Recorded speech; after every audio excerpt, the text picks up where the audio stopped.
This week is all about being spiritual as a path to liberation. This is part one of two conversations. It might challenge you, but I think it's vital to our times right now. So let's get started. Welcome to the I'm Perfectly Divine podcast, a place for the strong, sensitive, spiritual seeker to recognize the perfection of your human, emotional, and spiritual worlds through proven and grounded frameworks that support you to live in the wholeness you already are. For over the past 2 decades, I have supported people from all around the world, as well as Fortune 500 companies, to dissolve the divisions within them and live with greater empowerment and love. This podcast is an exploration of the paradoxes that befuddle us as we live our lives being both human and divine. Together, you and I, along with other experts, will navigate integrating psychology and spirituality, the divine feminine and the divine masculine, the darkness and the light, to create greater sacred union from within. I believe through your remembering that you are innately divine, that you will allow yourself to more openly shine. So let's get to it, because your unique light is needed more than ever. Hello, and welcome back to I'm Perfectly Divine podcast.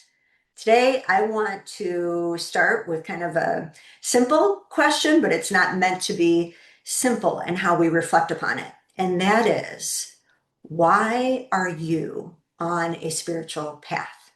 And I know you're on a spiritual path because you wouldn't be engaging in this podcast. So just take a moment and feel into your heart. Why is being on a spiritual path important to you? What is it about your heart that calls you to live in a way that is devotional to greater love? And just take a moment to sit with that. And the reason why I'm curious about that and think it's important for us to reflect upon is because for those who aren't spiritual, I think their sentiment is, why bother? Especially right now when the world is in chaos, when they see people doing things that they can't comprehend. They look at the chaos the world is in and they ask, how could any divine being allow this to occur?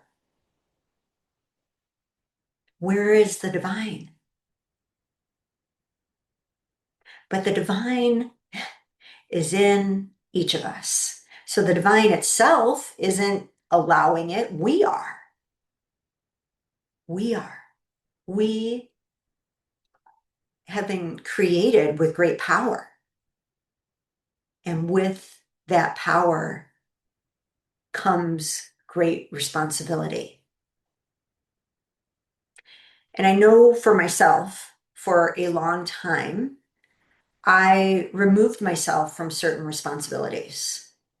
I was very devoted to my roles of being a mother of 3 children, a wife, a business owner, my spiritual devotion, my devotion to my friendships, and all those things would just kind of take over my daily life. And because I very diligently worked to create a life that felt peaceful and loving to me, I was very I was very diligent to make sure it stayed that way. And so it became very convenient for me to say to myself and to others, I'm spiritual.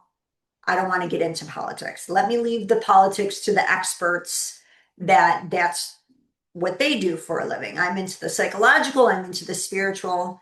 Let's just keep that separate. Now, what I've learned is that our greatest blind spots don't live in the people we oppose. They live in the labels that we cling to. And I clung to defining myself as spiritual in a way that took away from my responsibility and the divine power that is within all of us, especially those who are spiritual, to be agents of change, which has been shown to us throughout millennia in the spiritual masters who have shown up to be agents of change, especially when the world feels upside down. So I was naive in three primary ways. First is I was naive towards having a trust that only leaders who took care of the greater good would be elected. Like we wouldn't elect people unless they were truly caring for the greater good. Otherwise, why on earth would we elect them? So naive. The naive aspect number one is right there. Second, I was naive that the rights that I have would always remain, that the rights that I am living in would always remain. And third, and perhaps most importantly, was not understanding the impact of responsibility we all have towards one another. And this, as this really is being amplified in my life, that the whole point to being spiritual is not just so that I get to feel inner peace and joy, although that's wonderful. It's really that we build such a level of compassion as we've worked through everything that we have internally, so that we see one another as the same, which automatically means that we have compassion for one another and we see ourselves in one another. And so when one person is in pain, we feel that. And I have neglected that part when I was so attached to identifying myself in a way that cut myself off from this responsibility. And so this responsibility that we have towards one another is key, because I really believe that's why we are here.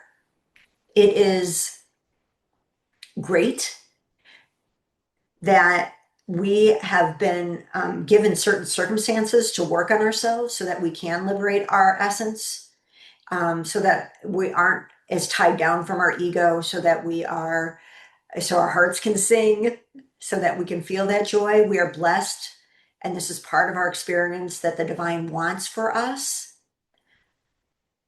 And the divine wants it for us so that we can reverberate a way where we are living in unity consciousness, remembering the love and power that we all are. And that when one person's powers are taken away, that something within us, within our truth, also gets taken away. And so not taking care of one another to control what they think, that they got to think what you think, or they've got to think what I think, not taking care of one another to try, share the good news, to be these, that this is the way to walk the way of love. Because that's when we assert our will again, that we know the way instead of an individual's own heart. And so how one finds and experiences the divine within them is as large and vast as the divine itself. And that's what's so beautiful, when we get to experience each other for the expressions of the divine that we each are, because it is so vast and it may not even look spiritual, but it doesn't mean that someone's heart isn't devoted to another and to the greater good. And that's what this is really about. And so it's been an unraveling where I've gotten to see that this whole avoidance of this responsibility, and to say I'm spiritual and not political, isn't going to work anymore. It's been because I've started to see that my trust, especially in the politician in the United States, with both political parties, has waned. And so that was the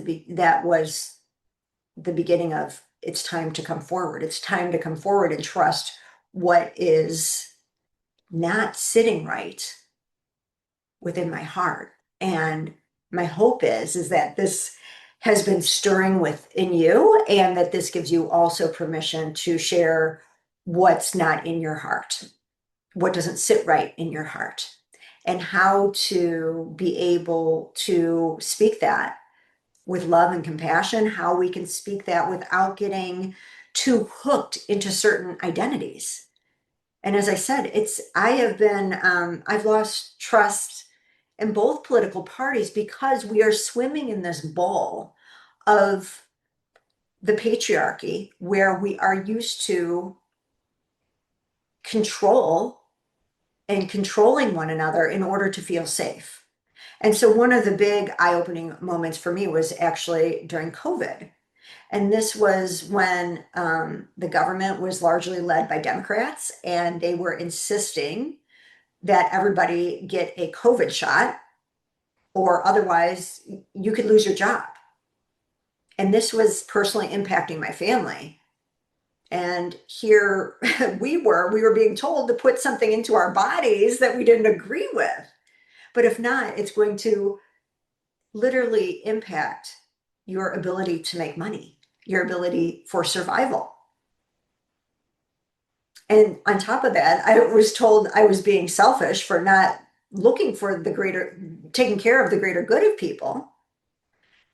And so while I stayed home and isolated, a lot of it because we were told that we had to, we would see people who got the COVID shot multiple times and go to venues. And then they were the ones spreading the illness. They got the shot multiple times and kept getting COVID.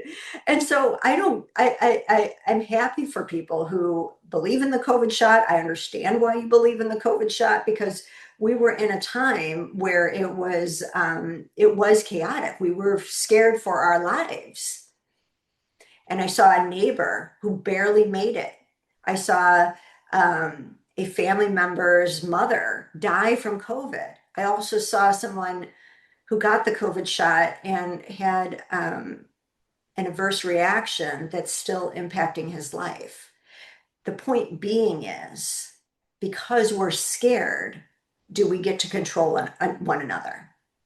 And so for me, automatically, as um, a petite woman, I was supposed to get a shot, the same dose as somebody that's 3 times the size of me. It just didn't sit right. It wasn't tested. And, I care about what I put in my body. So as long as we are able to choose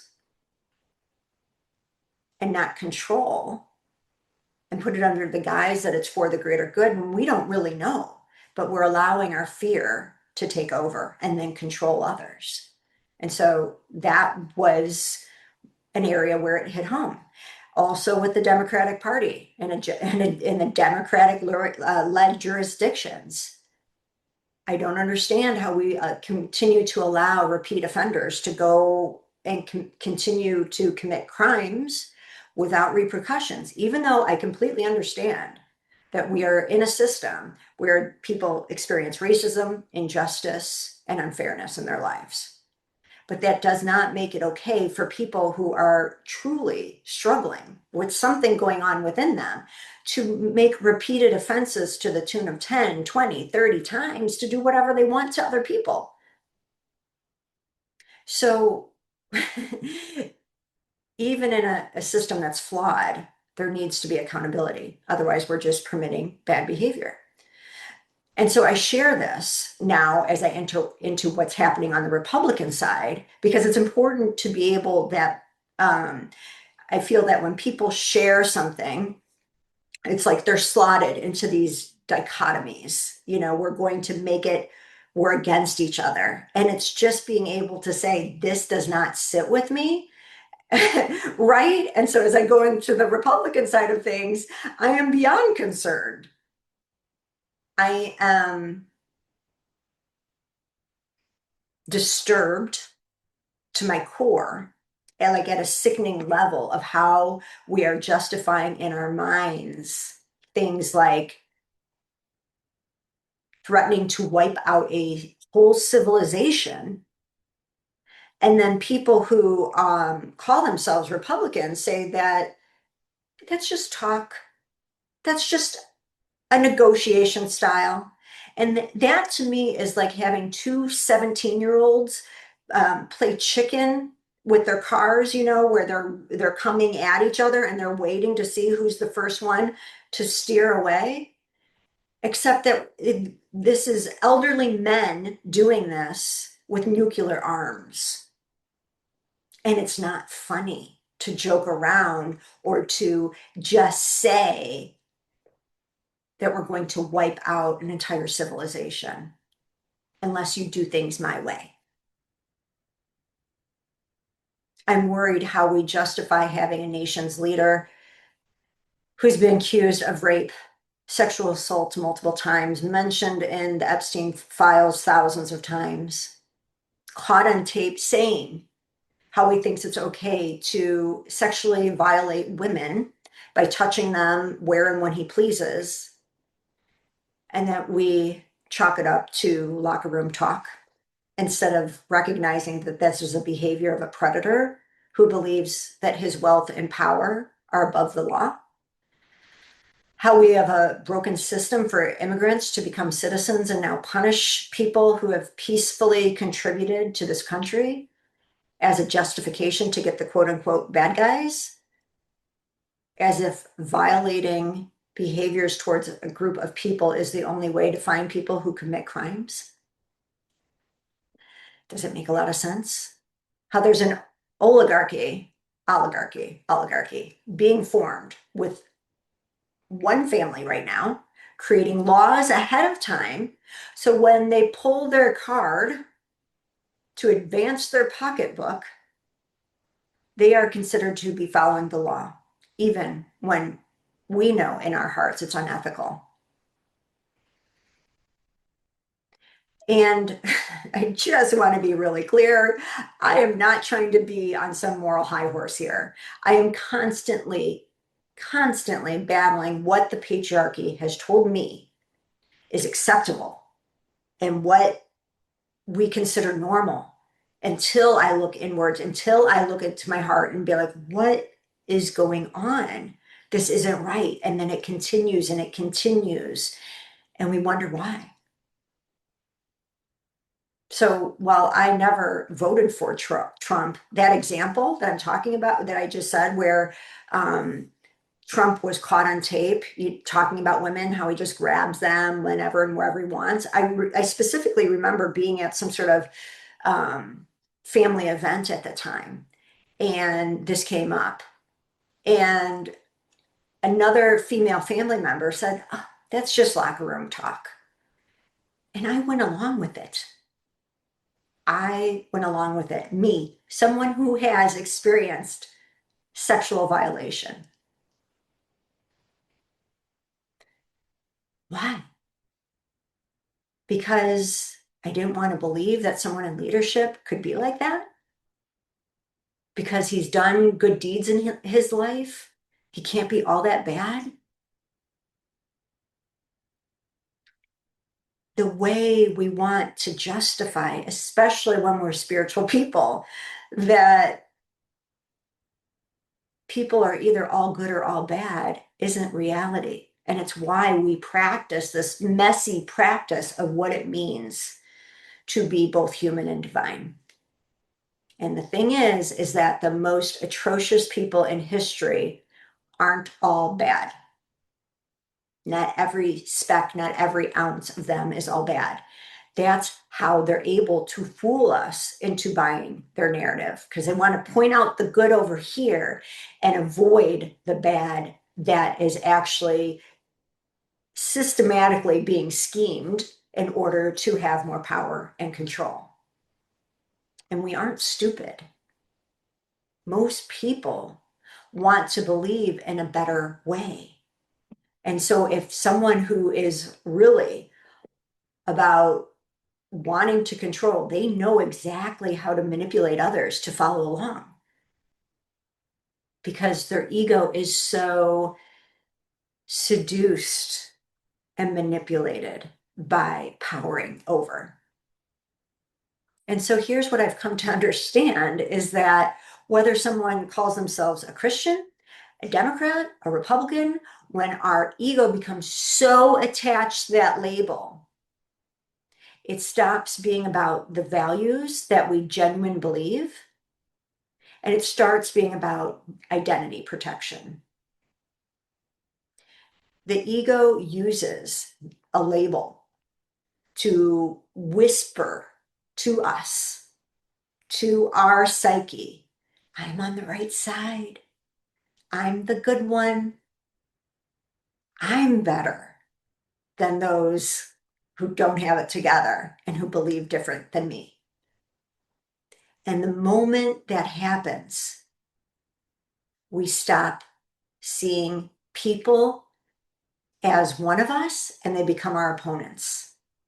And that has to be that way because our ego, when it's so hooked into an identity, even one that we are we believe in our hearts is so good.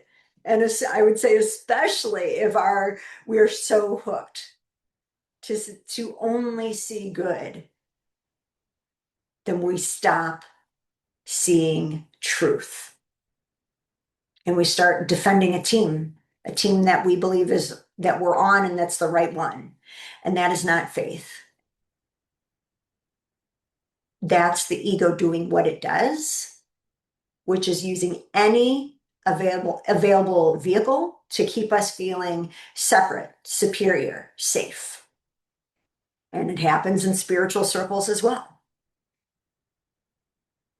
So if you haven't seen the movie Nuremberg, which shares the story of the Nuremberg trials, I think in like 1945, 1946, after the World War II, where Allied powers are prosecuting the Nazi leaders. It's based largely on the psychiatrist, Dr. Douglas Kelly's notes. And I highly encourage you to watch it because the movie is so poignant exactly because it describes the psychology component of it. And Dr. Kelly is pointing us all to see the very parts of us that seek power in order to feel safe and secure, and how we will go to great lengths to justify that behavior, and that we will remain blind to what is happening to others if on some level it benefits us. And the problem is that we don't wake up until it's too late. So I don't want to, overly share the story, but I will share one part. And that is when one of the earlier prisoners from a concentration camp escaped, he got out and he went to a rabbi and told a rabbi, person of his faith, what was happening.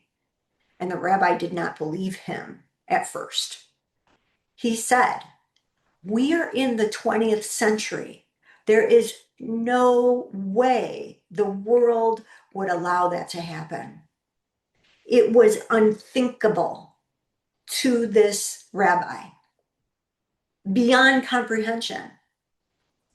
And on top of that, there was so much propaganda where the Nazis were telling people that they were making the lives of Jews better, helping them to get out of the ghetto and to find work, when really what they were doing was systematically killing them.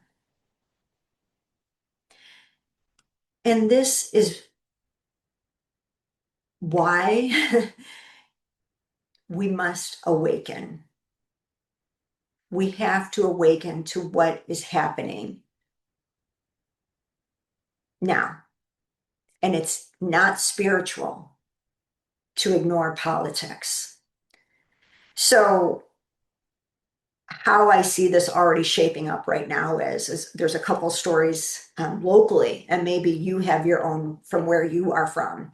So I'm in Wisconsin, near Milwaukee, Wisconsin, and there's a suburb of Milwaukee called Port Washington. And so what we share as a resource in this area is Lake Michigan. And data centers are now looking for to come near sources that have fresh water sources because it's important for how the data centers run. And Port Washington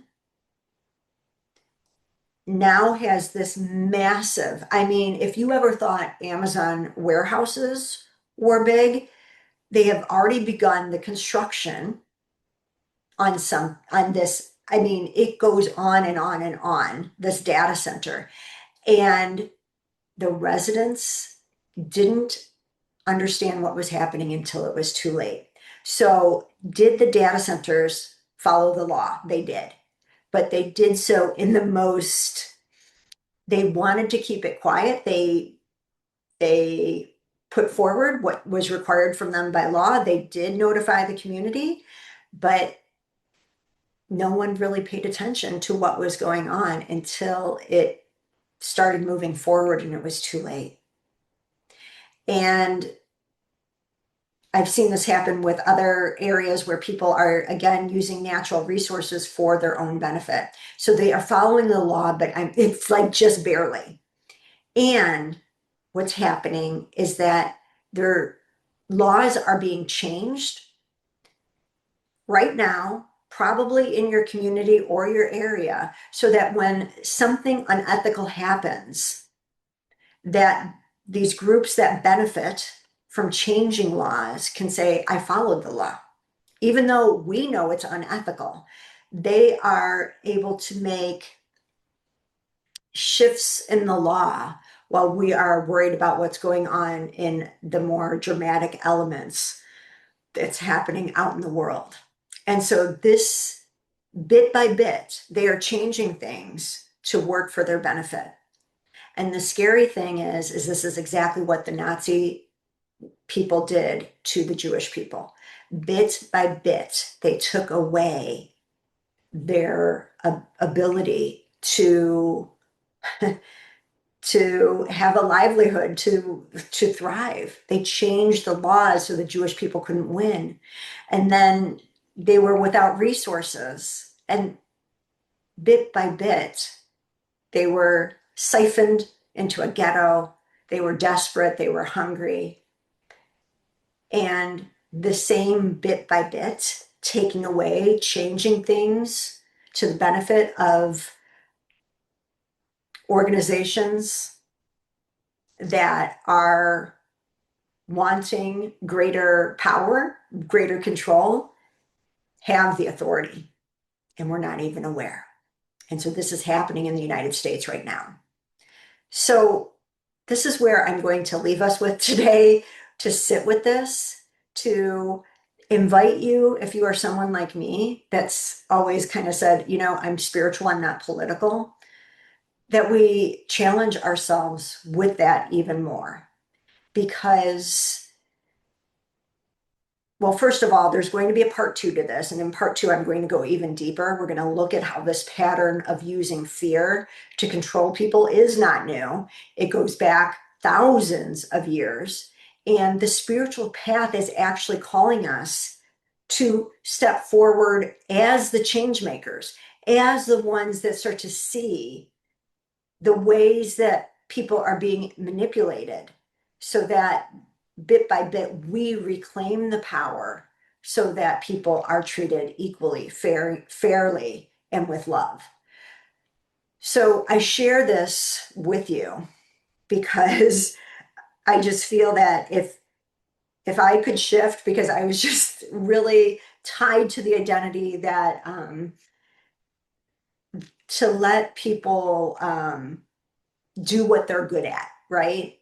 But this is exactly how power is being taken away from us. And so to encourage you that because you have done the inner work, you have been committed to being able to see yourself in the most difficult times where your ego has clung,